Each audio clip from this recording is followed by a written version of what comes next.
Good morning students, welcome to my channel competitive इंग्लिशे तुम्हारे आरो एक बार वेलकम। तो देखो स्पेशल ब्लैंक्सের আজকের ক্লাসে চলে এসেছি। অবশ্যই আপকামিং পিএসসি, এসএসসি, ডব্লিউবিবি, কেপি প্রতিটা এক্সামে কিন্তু ভীষণ ইম্পর্টেন্ট। এখানে সম্পূর্ণ স্কোরটা কিন্তু আমরা করতে পারি। চলো স্ক্রিনশটের জন্য কয়েক সেকেন্ড সময় দিচ্ছি। ক্লাস শুরু করি। This is Sushant sir. দেখো মূল ক্লাস ডিসকাশন করছি। ইউ আর কো ইকুয়াল শব্দটি অর্থ সমকক্ষ, এর সাথে অ্যাপ্রোপ্রিয়েট প্রিপোজিশন নেবে উইথ, কো ইকুয়াল উইথ সমকক্ষ। Next, she readily compiled dash my request. Compiled শব্দটার অর্থ হচ্ছে কোনো কিছুকে একত্রিত করা বা সংগৃহীত করা, এর সাথে অ্যাপ্রোপ্রিয়েট নেবে অবশ্যই with, compiled with. Next, he is dash leave for 2 months। দেখবে পুলিশের ভ্যান গাড়ি যখন মানে ঘোরাঘুরি করে বিভিন্ন জায়গায়, সামনে লেখা থাকে অন ডিউটি, তাহলে যখন সে কর্তব্যরত অবস্থায় থাকে তখন লেখা থাকে অন ডিউটি, আবার সে যখন ছুটিতে থাকবে তখন হবে অন লিভ। তাহলে ডিউটি যদি চলাকালীন সেখানেও অন, আর যদি অফ থাকে মানে ছুটিতে থাকেন তিনি তখনও কিন্তু হবে অন। এটা তাহলে অন লিভ। তাহলে he is on leave for 2 months, তাহলে সঠিক আনসার হবে on. Next, don't bother about dash promises. Very very important. অর্থাৎ বদার মানেটা হচ্ছে বিরক্তি প্রকাশ করা, বারবার বিরক্তি প্রকাশ করা। অপশন দেখো, হোমোফোনের উপর একটা শূন্যস্থান দিয়েছে। ভেইন বাংলা মানে কি? ব্যর্থ। VEIN ভেইন এর বাংলা মানে কি? শিরা।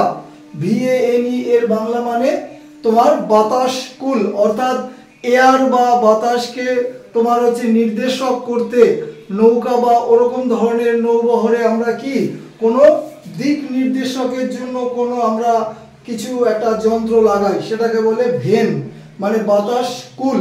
অর্থাৎ ওটার সাহায্যে সেটা দক্ষিণে যাবে না উত্তরে যাবে, সেটা নির্ভর করে, তাই না? ভেন বাতাস কুল বলে দিলাম, ঠিক আছে। আর ওয়েন কথাটার অর্থ হচ্ছে ক্ষয় বা পতন বা বিনাশ। তাহলে এখানে সঠিক আনসার নেবে ব্যর্থ, অর্থাৎ VAIN ভেইন। বাদ বাকিগুলো কোনোটাই আনসার হবে না। অর্থাৎ তোমার সামনে একজনে বারবার প্রতিশ্রুতি দেয়, সে তোমার সামনে দিক বা ফোনে দিক কোনোটাই সে পালন করতে পারে না, তখন তুমি তাকে রেগে গিয়ে কি বলবে? যে বারবার কথা দিস না, তাই না? কারণ তুই যা দিস সেটা পালন করিস না। তাহলে তখন মিনিংটা কি বোঝায়? Don't bother about vein promises, ঠিক আছে? ব্যর্থ বাংলা মানে। নেক্সট, আরেকটা হোমোফোনের উপর, please dash the onions. Onion মানে পেঁয়াজ, অনুগ্রহ করে পেঁয়াজের। এইবার তুমি মানে করো, পিল মানে কি? খোসা ছাড়ানো বা চোখলা ছাড়ানো। পেল মানে কি? বিবর্ণ বা ফ্যাকাশে। পিল মানে বড়ি বা ট্যাবলেট যেগুলো বলো। আর স্পয়েল করা মানে নষ্ট করা বা ক্ষতি করা। তাহলে এখানে পেল, পিল, স্পয়েল কোনোটাই আসবে না, আনসার আসবে পিল, চোখলা বা খোসা ছাড়ানো। পরেরটা most important, the fleet. Fleet মানে কি? ফ্লিট কথার অর্থ হচ্ছে নৌবহর, অর্থাৎ একসাথে বেশ কিছু জাহাজের সমষ্টিকে বলে ফ্লিট। এটা কালেকটিভ নাউন হিসাবে কাজ করেছে। অবশ্যই সিঙ্গুলার নাম্বার। কি করে বুঝবো? তার পাশে হ্যাজ আছে, নাহলে কিন্তু হ্যাভ হতো। তাহলে the fleet has sailed away, ভেসে বেরিয়েছে, অন ড্যাশ ভয়েজ, সমুদ্র যাত্রায়।